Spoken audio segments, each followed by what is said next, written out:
video tutorial is on steps to determining the mode of inheritance of any given pedigree. Make sure that you have your notes filled out in your workbook and follow along. The easiest way to determine the mode of inheritance on a question and on the diploma is to start with a flowchart. It's kind of like reading a book when you're a kid that you're allowed to choose your ending.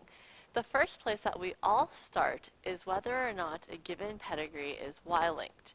The conditions for a pedigree to be Y-linked are that only boys can be affected and that affected fathers have all affected sons.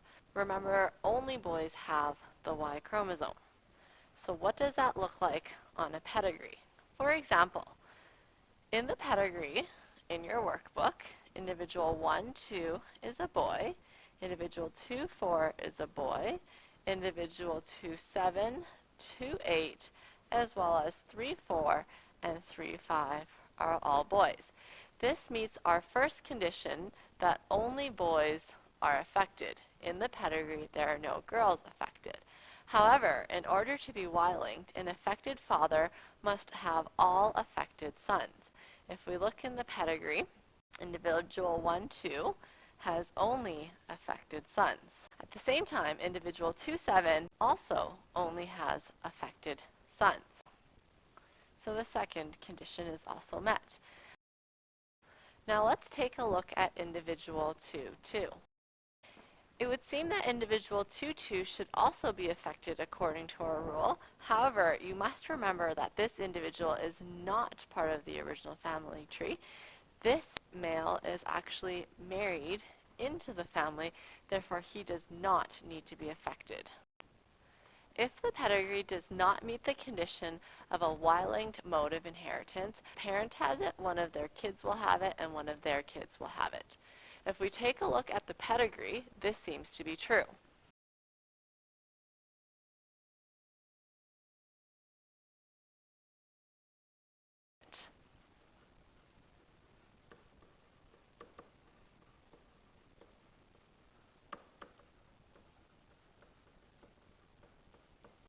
Individual 1-2 has the trait. Their children will have it. For example, individual 2-8, and then their children, individual 3-7, also have the trait. So every child who is affected has an affected parent. If we are to write the genotypes of the affected individual, all of the shaded individuals in the pedigree will have the dominant allele. Because there's nothing to do with sex linkage here, their genotype would be a capital allele followed by a second allele. Or in other words, two unaffected parents can have an affected child. So what does this look like in a pedigree? For example, the male and female parents do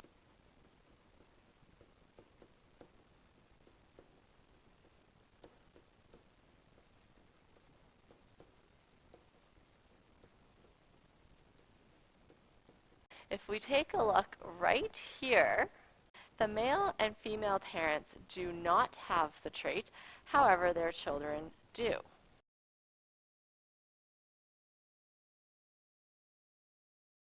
If we were to label the genotype in a recessive mode of inheritance, all of the shaded individuals would have two recessive alleles. Since the two parents are unaffected but they have affected children, they must both be heterozygous or carriers for the trait. The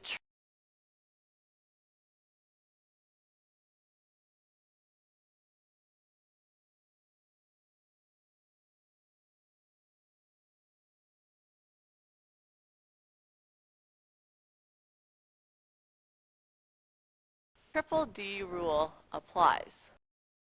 The triple D rule is that if a trait is X-linked dominant, if a dad is affected, all of his daughters must be affected. As well, an affected mother must have an affected son.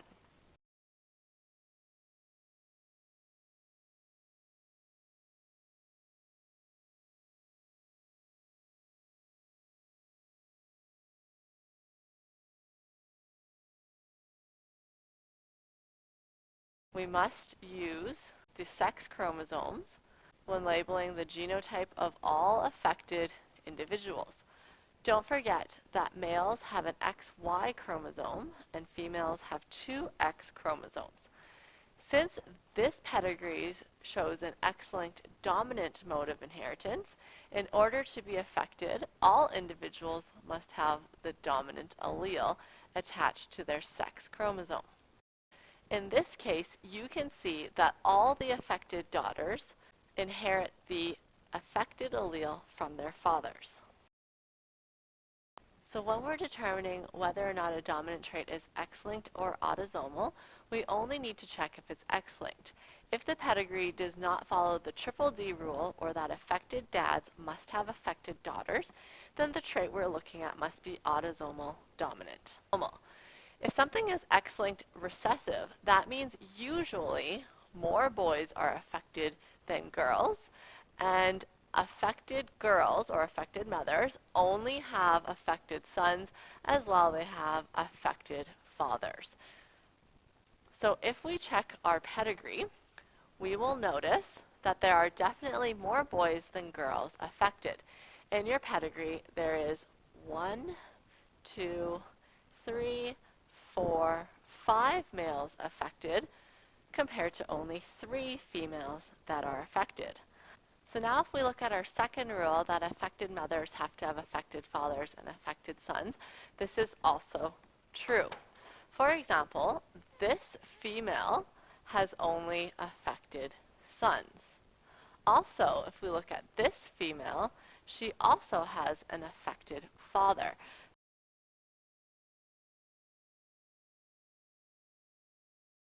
For example, this female has only affected sons, and males have the XY chromosome.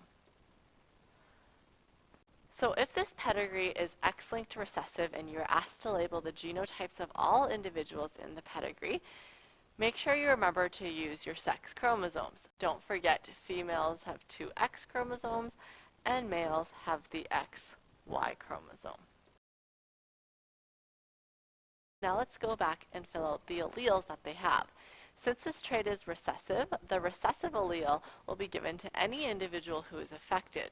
So the first female would be X little a, X little a.